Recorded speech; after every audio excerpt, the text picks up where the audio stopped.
ya kufanya uchaguzi, ni vizuri wanachama wajue kwamba uchaguzi unaweza fanywa tukiwa na mabadiliko kidogo katika katiba yetu ya chama cha UDA. Ningependa kuchukua fursa hii, kiongozi wa chama chetu, kumwalika Vice Chairperson wetu atuelekeze na tuambie ni vipengele gani katika katiba yetu tunaenda kubadilisha ndio tuweze kuwa na elections mzuri tarehe 9 mwezi wa 12. Karibu Mheshimiwa Omar Hassan. Asante sana ndugu yangu Malala. Assalamu alaikum. Kwa ndugu zangu wa Kristo, Bwana Yesu asifiwe. UDA Party Leader, Deputy Party Leader, Chairman, Secretary General, watu wa NGC. MCS, hii ni katiba ya chama. Ile ya World Fund mtaleta kwa ile mazungumzo. Hapa leo malengo ya hii katiba ni baada ya kikao cha National Steering Committee ambacho kiliongozwa na Party Leader His Excellency William Samoei Ruto, ambapo chama kimeamua kwamba kina mama waongezewe shares yao ndani ya chama katika uongozi wa chama. The memorandum and objects and reasons. Na katika shughuli hii nataka kuwashukuru sana timu yetu ya kisheria ndani ya chama kikiongozwa na director wa masuala yetu ya kisheria ndugu yetu Emmanuel Kibet, ambaye tulishirikiana naye kuweza kuyakusanya yale maoni kuyaweka katika mapendekezo ya kikatiba. The principal object of this amendment motion is to amend the constitution of the United Democratic Alliance. The amendments seek to streamline the process to be employed by the party in conducting grassroots elections of its officials. The amendments concern the structure or restructuring and composition of the county congress, constituency congress, ward congress, polling center members committee. The draft proposes to amend the constitution as follows. Sasa msikize vizuri. Number 1, tumesema kwa vile deputy governors wetu wanachaguliwa na magavana, na kuna wengine huko mbeleni labda huenda wakachaguliwa katika miungano, akawa ni governor kutoka chama nyingine katika muungano na deputy akawa kutoka UDA. So tumesema tuwahusishe katika masuala ya chama. Kwa hivyo tumepropose to amend Article 5 by adding deputy governors to the governors caucus.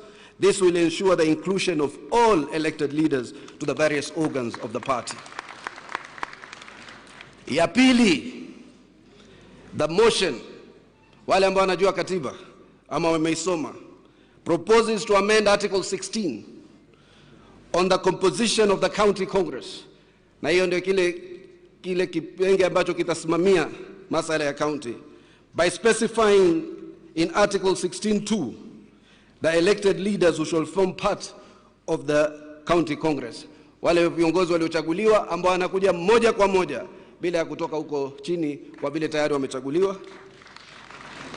The motion further proposes amendment to Article 16(3). Sikizeni hiyo sasa mambo ya shares. By introducing a mandatory threshold for gender representation that will ensure gender parity in the elections. The amendment requires that a candidate who garners the most votes becomes the chairperson, and the next candidate of the opposite gender with the highest votes shall automatically deputize the chairperson. Kura ya umwenyekiti ni moja peke yake. Wewe ukijiandikisha kuwa mwenyekiti, pia unajiandikisha kwamba utakuwa naibu ya mwenyekiti. Kwa hivyo ukienda hapo, nyote mnaomba kura ya mwenyekiti, sio? Yule atakayeshinda kama ni mama, yeye ndo atakuwa mwenyekiti. na tutatafuta yule mzee ama kijana ama mwanaume, na yule ambaye atakuwa huko hata kama ni namba 20, huyo ndio atakuwa deputy chair. And the reverse will also apply. Kama wewe umeshinda ni mwanaume, yule mama hata kama ni namba 20, yeye pia atakuwa deputy chair. Kwa hivyo hiyo ni kura moja. It's not running mate. Kila mtu anajitetea, atakayeshinda atapata. Alafu opposite gender.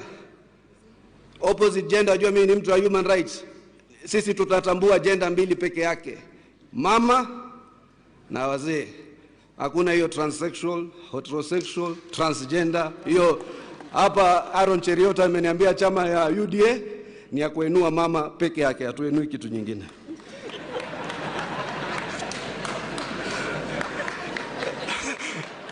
Ni sawa? Alafu ya tatu,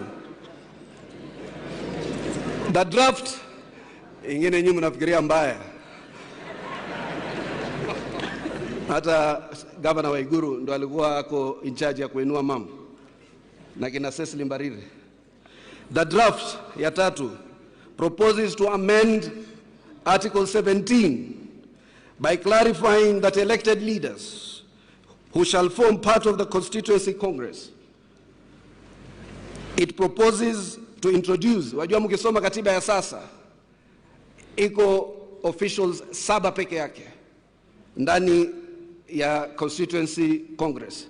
Sasa sisi tunapandisha hiyo ili to create a synergy ama ile prototype, ambapo sasa tutakuwa kutoka ile 7 tunapandisha wakuwe 20 by adding 13 extra officials to form part of the Constituency Committee. In addition, the 7 members, alafu hapo katika hicho kipenge tumesema the 7 members with a requirement to observe the 2/3 gender rule. Article 17 is further amended to introduce a clause which outlines who are the Constituency Committee officials. Tumesema baada ya wale 20 tutakuwa na officials 7. Kwa nini iko muhimu hapo kusema wale officials 7 ni nani? Kwa ajili ya officials 7, chairperson bila deputy yake, secretary bila deputy yake, treasurer bila deputy yake, organizing secretary bila deputy yake, representative of youth, representative of women, and representative of persons with disability. Hawa 7 ndio wale watakuja katika National Delegates Congress, ambayo hiyo is the highest organ of the party, the NDC. Haya, tunaendelea. Sesha ya kina mama imezidi. The most people who voted for the president and the deputy, majority voters were women. Number 4, by actual scientific study. Furthermore, the draft proposes to amend Article 17 by specifying the elected leaders who shall be part of the World Congress.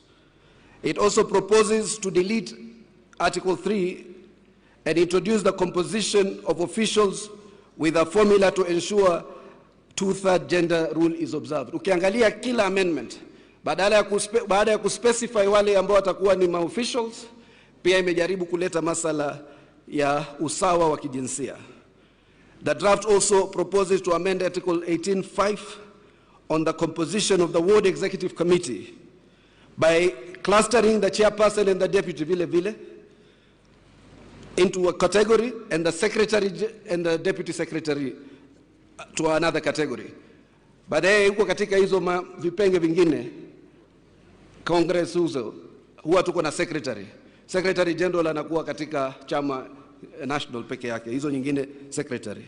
This will ensure gender parity in the elections